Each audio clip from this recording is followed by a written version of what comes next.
How concerned are you about the killing of 3 servicemen? It appears this was inevitable, that this was going to happen at some point. Well, it's not surprising that our troops that have been in the line of fire now for many years in the Middle East have suffered casualties. It's sad, and it's presented Washington with a dilemma about when and how to respond. Clearly, the situation in Gaza has inflamed tensions, but these attacks were going on even before the war in Gaza. And the objective, of course, has been that if we're fighting the terrorists there, we're preventing them from organizing and attacking elsewhere. So my guess is that the administration will calibrate its response so as not to widen a war, but will certainly respond in a manner designed to make a convincing argument that these attacks should stop. So, as you know, there are what I would call the usual suspects, hardliners in Congress, in the Republican Party, saying that the administration should hit hard on Iran itself. Do you think that is proportionate? Do you think that that is what the administration will do? And if it does, will that inevitably escalate this? Well, to use a vernacular, it's out of whack. This is an attack that's been stimulated by the authorities in Iran, probably by the Iranian Revolutionary Guards. But to hit back at Iran suggests that we want to widen a war. And there's nobody really who's serious about wanting to widen a war. So that's why I think the key word to watch here is a calibrated and proportional response. We certainly are going to hit at targets in Syria where the IRGC, the Iranian Revolutionary Guards, have ensconced themselves, where the perpetrators of this attack launched the drone. But I don't think there's a chance at all that we will take this war to Iran proper. Mm-hmm. Interesting you say from Syria, because the U.S. says it's still trying to figure out whether it was from Iraq, from Syria. But I know what you mean, that's where this coalition, if you like, of Iran-backed proxies are stationed.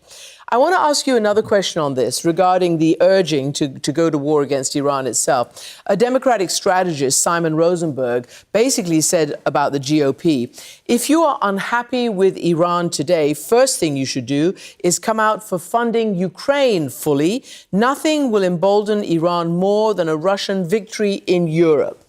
Do you agree with that? Well, I think it's right on the mark. There's a larger global balance of power that's being tested now. Iran has thrown all of its weight, some of its technology, a drone-making capability behind Russia's attacks in Ukraine. And therefore, there's an urgency in Washington to ensure that we continue supporting Ukraine. And that makes for a very difficult political problem here because Republicans have tied funding for Ukraine and for Israel to a border deal, which is being negotiated.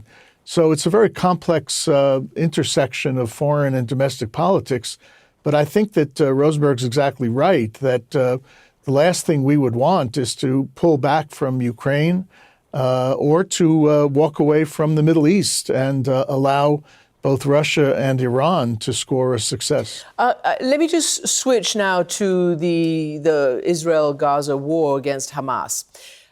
The allegations and the intelligence that Israel apparently has shared showing 12 members of UNRWA, the UN Works and Relief Agency that specifically deals with Palestinian historic refugees, has been accused of having 12 of its members take part in October 7th. Now, the UN says these are very serious allegations. I believe the UNRWA have fired these 12, and investigations go on.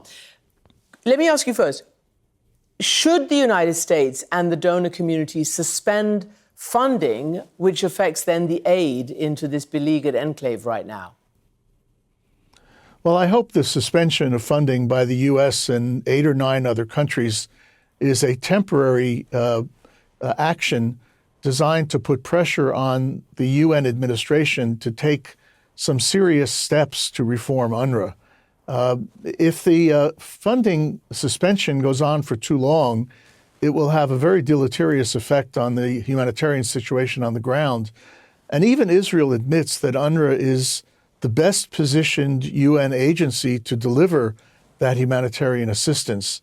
So we're in a little bit of a pressure tactic here to get the UN to wake up to what, frankly, everyone has known as a long-standing problem, where Hamas has inserted quite a few of its advocates and adherents into the UNRWA bureaucracy.